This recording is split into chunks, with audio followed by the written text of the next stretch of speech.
Certaines des personnes les plus puissantes du monde ont peur.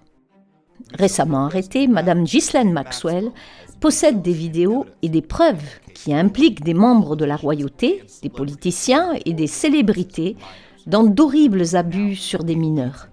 Maintenant, le château de cartes de l'élite pourrait s'écrouler. Et l'un des premiers à tomber est le prince Andrew.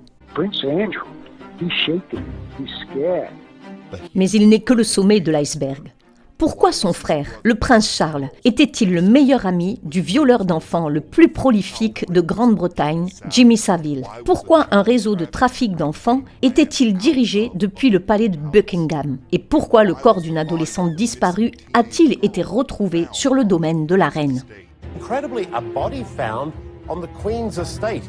Vous voulez savoir jusqu'où va vraiment le terrier du lapin blanc royal? Alors, restez avec moi.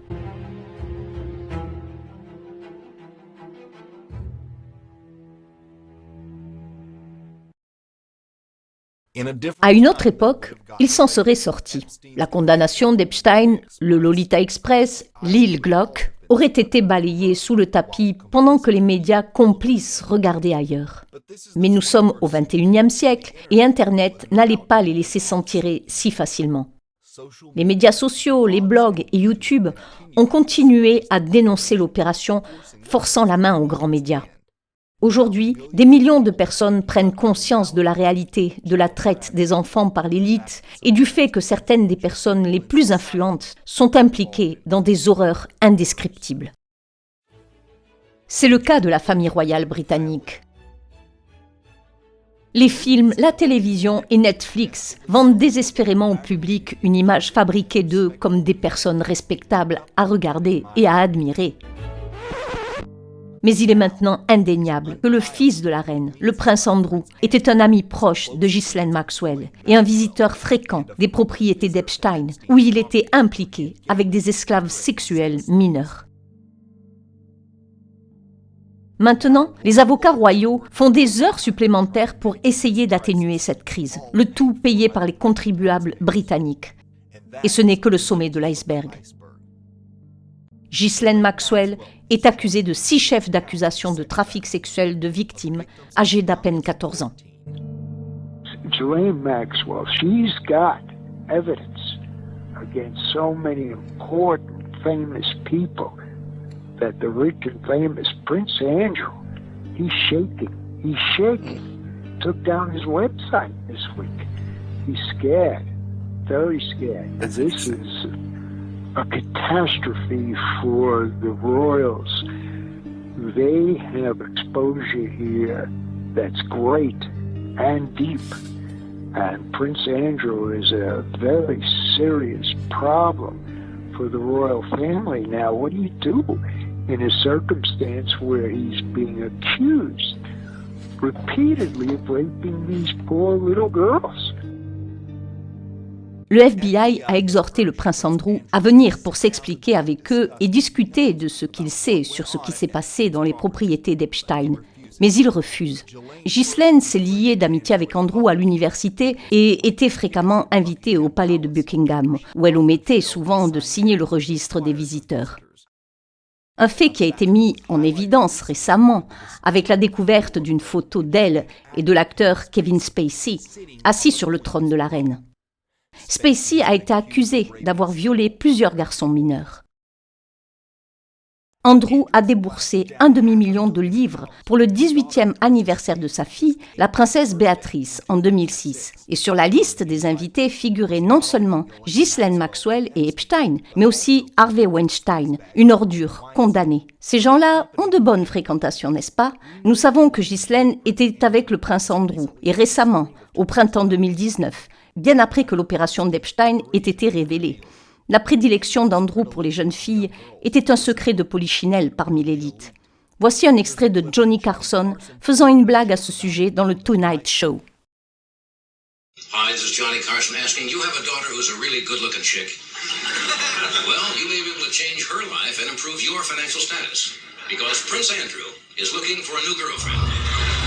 Just drop a nude photo of your little nymphette in a self-addressed stamp envelope and mail it to Royal Affair, Buckingham Palace, London.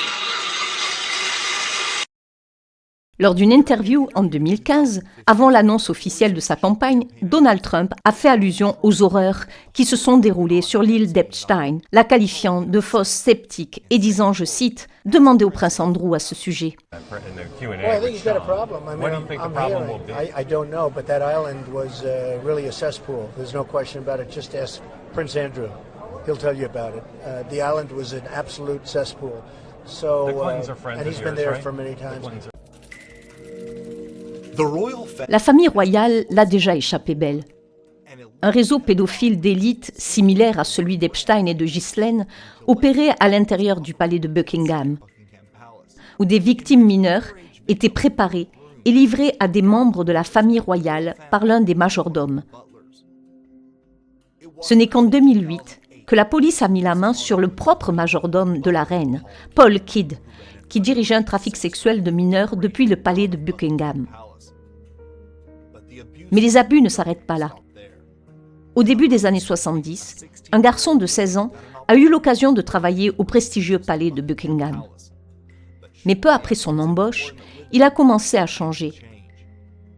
Il a fini par dire à ses parents qu'il avait été abusé sexuellement par des membres de la famille royale.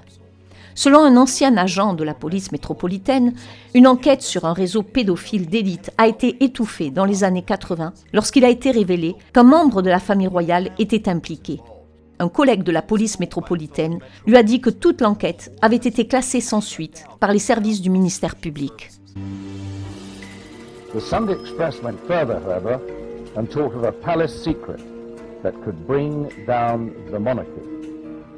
The rape allegations were made to Princess Diana by a valet called George Smith, who said that he was raped by a servant of Prince Charles. However, it is believed that George Smith made other allegations of an even more serious nature, that the Queen intervened to stop those allegations coming out in court. Prenez par exemple l'oncle et mentor du prince Charles, Lord Louis Mountbatten. Après sa mort, des dossiers du FBI révélèrent qu'il était un pédophile et un agresseur en série d'enfants. Les auteurs de War of the Windsor affirment que Lord Louis Mountbatten était surnommé Dickie, et ce pour une bonne raison. L'oncle de Philippe, Dickie, était le dernier vice-roi en Inde où il était le pédophile connu qui exploitait sexuellement les jeunes garçons de la classe ouvrière indienne. Un autre livre, Le scandale de Kinkora, relie Lord Dickie Mountbatten à un réseau de prostitution enfantine à Belfast, en Irlande. Les autorités ne sont pas intervenues au foyer pour garçons de Kinkora jusqu'en 1981, malgré des rapports d'abus sexuels sur des enfants au fil des ans. Les exploitants du réseau de prostitution enfantine de Kinkora ont finalement été reconnus coupables en 1981 d'abus sexuels rituels sur des jeunes garçons sans défense qui étaient vendus comme des prostituées. Aucune charge n'a jamais été retenue contre les clients VIP de la famille royale, des politiciens, des avocats et des juges. Les citoyens de Belfast ont finalement eu une raison de se réjouir lorsque l'oncle pédophile du prince Philippe a été tué par une bombe de l'IRA placée dans son bateau. En fait, c'est lui qui a présenté Jimmy Savile à la famille royale. Savile était un agresseur sexuel en série de la pire espèce, s'attaquant aux enfants, aux personnes âgées et même aux cadavres. On dit de lui qu'il a été l'agresseur sexuel le plus actif du Royaume-Uni. Il était le meilleur ami du prince Charles. Il était également un proxénète d'enfants pour la famille royale britannique. Je suis en train d'écrire un article à ce sujet depuis 2 jours. Il sortira ce week-end et je l'ai intitulé « Jimmy Savile, le portier de la fosse ». On pourrait dire une ouverture vers la fosse aussi, pour des raisons que je vais expliquer. J'ai été informé pour la première fois que Jimmy Savile était pédophile vers 1997-98 par un certain nombre de personnes, mais aussi par des personnes qui avaient des liens sérieux avec la famille royale. Non pas qu'ils étaient membres de la famille royale, mais ils étaient très proches des gens qui étaient à l'intérieur. Ils m'ont parlé du satanisme et qui sévissait dans la famille royale, de la pédophilie et de toutes ces choses. Et puis, sortis de nulle part, ils ont parlé de Jimmy Savile. Et bien sûr, j'étais en train de parler de la famille, de la façon dont il traitait Diana, et de la pédophilie, et de tous ces trucs. Et soudain, Jimmy Savile est sorti de nulle part. Et j'ai évidemment posé la question de savoir quelle était sa place. Ils m'ont parlé non seulement de sa pédophilie, mais aussi de sa nécrophilie. Il a un penchant pour les relations sexuelles avec les morts. Et on me l'a fait remarquer à juste titre. Pourquoi pensez-vous qu'il s'est porté volontaire pour être brancardier et volontaire dans les hôpitaux ? En particulier celui de Leeds, parce que ça lui donnait accès à la morgue et aux morts, en fait. Mais la plus grande histoire est qu'il était un proxénète d'enfants et qu'il les procurait à la famille royale. Il les procurait à des gens comme Ted Heath. Il est exposé comme un sataniste, un pédophile et un tueur d'enfants en série. Et il était donc intouchable. Si vous regardez certaines des citations qu'il a données à différents moments, il a dit qu'il était intouchable et il a donné une interview pour le magazine Squire dans laquelle il a dit « Le truc avec moi, c'est que je fais les choses et je travaille sous couverture. Je connais la famille royale depuis 1 million d'années. » Il parlait de ses liens avec la famille royale et du fait qu'il était un visiteur régulier du palais de Buckingham, du palais de Kensington, de Highgrove, de la résidence secondaire du prince Charles. Ce malade a été anobli par la reine et, après sa mort, le prince Charles lui a rendu un hommage public. Il a même été utilisé comme animateur pendant son mariage avec Diana. La princesse Diana détestait Savile et détestait particulièrement le fait qu'il intervienne comme médiateur dans ses querelles conjugales avec Charles. Lorsque Diana a épousé Charles à l'âge de 20 ans, elle est entrée dans un monde d'horreur qu'elle n'aurait jamais pu imaginer. Elle était piégée dans une cage dorée avec une famille de pédophiles. La famille royale méprisait Diana pour sa gentillesse et le fait qu'elle était aimée du peuple. Ghislaine Maxwell et le prince Andrew ont harcelé Diana sans relâche. Maxwell s'est même vanté auprès de ses amis d'avoir fait pleurer Diana et a déclaré avec désinvolture, je cite, « Nous la détestions ». Mais Diana était plus intelligente qu'il ne le pensait. Il pensait qu'elle menaçait de révéler au monde entier ce qui se passait à Buckingham Palace et elle avait prévu une annonce majeure peu avant son accident mis en scène. Their evidence was dynamite for the royal family. Diana, Prince of Wales, had kept record of all threats and bullying of Prince Philip. She had also recorded evidence of serious sexual offences which took place inside the royal household. La reine elle-même a été impliquée dans la disparition d'enfants autochtones du Canada. En 1964, la reine Élisabeth et le prince Charles se sont rendus en Colombie-Britannique et ont visité le foyer résidentiel pour enfants autochtones de Kamloops. Selon la déclaration signée du témoin oculaire William Combs, la reine est arrivée sans photographe et sans fanfare. 10 des enfants les plus intelligents de la classe ont été emmenés par la reine pour un pique-nique et n'ont jamais été revus. Kevin Annett, a pastor who's been warning about the abuse of children in Canada, but with links back to Britain, he's now been banned from Britain. And links to the Crown as well. Our Queen and Prince Philip going out to Canada and taking 10 children from the smart class of a school, and those kids never been seen again and made to kiss our Queen's feet. Auparavant, le prince Philippe s'était rendu en Californie et avait fait une demande spéciale pour visiter le Bohemian Grove, le célèbre site d'élite où un sacrifice rituel est effectué chaque été devant une chouette géante en pierre. Une réunion spéciale du Grove a été convoquée pour le prince avec une liste d'invités très limitée. Le jour de l'an 2012, un promeneur avec son chien a trouvé un corps sur le domaine de la reine à Sandringham. On the Queen's estate in Sandringham.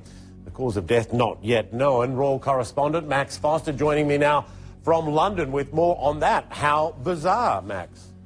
Absolutely, a real murder mystery, isn't it? Apparently, a dog walker discovered some human remains on the estate on New Year's Day. It is open to the public in many places. Only around the house is it very private and secure. And this happened about a mile away from the main gates to the house. So it is in the Queen's backyard, you could say. This is what the police told us about it earlier this morning. I think the circumstances indicate that she is probably the victim of murder.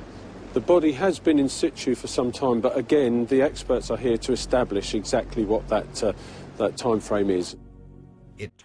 Il s'est avéré être celui d'une adolescente qui avait disparu depuis le mois d'août. L'affaire n'a guère retenu l'attention des médias britanniques et a été rapidement étouffée. La police l'a qualifiée d'enquête complexe et personne n'a jamais été inculpé pour le meurtre de la jeune fille.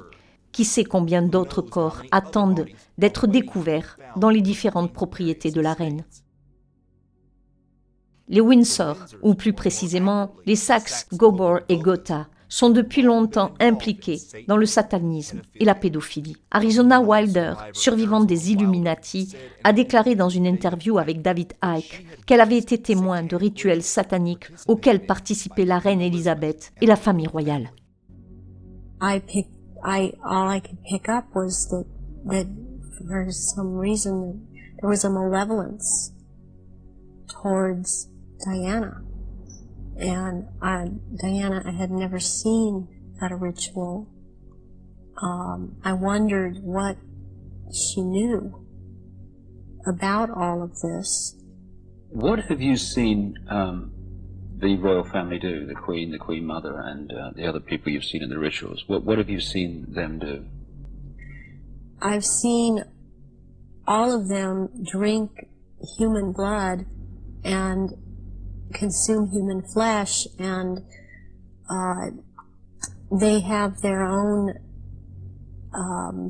goblets in which they have blood, and these goblets are encrusted with jewels, and they also have their own daggers, and that the dagger goes into the goblet, and they stir the blood around with it, and it's also a symbol of a phallus going into the vagina when they're doing this.